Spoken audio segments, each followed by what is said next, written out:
கேரளாவுக்கு மட்டுமே தமிழகத்தினுடைய முதலமைச்சர் மாண்புமிகு மு க ஸ்டாலின் ஐயா 4 முறை போயிருக்கிறாங்க. 4 முறை போயிருக்கிறாங்க கேரளாவுக்கு மட்டுமே. 4 முறை போய் தமிழகத்தினுடைய பிரச்சனையை ஒரு முறை கூட பேசல. ஆனா இன்று கேரளாவினுடைய முதலமைச்சர் திரு விஜயன் அவர்களாக இருக்கட்டும், கர்நாடகாவினுடைய துணை முதலமைச்சர் திரு டி கே சிவகுமார் அவர்களாக இருக்கட்டும், தெலங்கானாவுடைய முதலமைச்சராக இருக்கட்டும், இவங்க எல்லாத்தையும் சென்னையில அழைத்து பிரச்சனையே இல்லாத இவங்க கற்பனைக்காக, இவர்களுடைய கனவுக்காக இவர்களாக ஏற்படுத்திய தொகுதி மறுசீரமைப்பு பிரச்சனை என்கின்ற நாடகத்தை அரங்கேற்றிக் கொண்டிருக்கின்றார்கள் ஐடிசி ஹோட்டல். அதனால் தமிழக மக்களுடைய உரிமையை தொடர்ந்து விட்டுக் கொடுத்து கடந்த 4 ஆண்டுகளாக திமுகவினுடைய ஆட்சியில உரிமையெல்லாம் விட்டுக் கொடுத்து இவர்களுக்கு அரசியல் லாபம் வர வேண்டும் என்பதற்காக கம்யூனிஸ்ட் ஆட்சியோடு நெருங்கிய தொடர்பு, காங்கிரஸ் ஆட்சியோடு நெருங்கிய தொடர்பு கொண்டு நம்முடைய உரிமைகள்லாம் விட்டுக் கொடுத்த மாநிலத்தினுடைய முதலமைச்சர் ஐயா மு க ஸ்டாலின் அவர்களை எதிர்த்து இந்த கருப்பு கொடி ஆர்ப்பாட்டம், கருப்பு சட்டை அணிந்து தமிழகம் முழுவதுமே பாரதிய ஜனதா கட்சியினுடைய தொண்டர்கள் ஆர்ப்பாட்டம் நடத்தி கொண்டிருக்கின்றார்.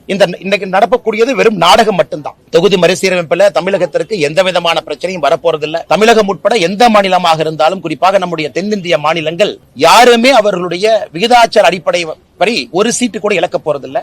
எல்லாரும் இன்னைக்கு என்ன பொசிஷன்ல இருக்காங்களோ அதே போல இருப்பாங்க. தமிழ்நாட்டை பொறுத்தவரை 543 சீட்டுல 39 லோக்சபா சீட் நமக்கு இருக்கு. 7.17%. நாளை புதிய லோக்சபாவுடைய எண்ணிக்கை என்னவாக இருந்தாலும் கூட அதே 7.17% தமிழகத்திற்கு இருக்க போது, யூபிக்கு அதே இருக்க போது, கர்நாடகாவுக்கு அந்தந்த விகிதாச்சார அடிப்படையில் இருக்க போது. அப்படி இருக்கும் பொழுது இவர்களாக இவ்வளவு பிரச்சனை இருக்கும் பொழுது அதையெல்லாம் மறைத்துவிட்டு மறந்துவிட்டு ஒரு தொகுதி மறுசீரமைப்பு நாடகம் என்பதை நடத்தி கொண்டிருக்கின்றார்கள். இதையும் கண்டித்து பாரதிய ஜனதா கட்சியினுடைய தொண்டர்கள் தமிழகம் முழுவதுமே கருப்பு கொடி ஏந்தி, கருப்பு உடை அணிந்து ஆர்ப்பாட்டம் நடத்தி கொண்டிருக்கின்றார்கள்.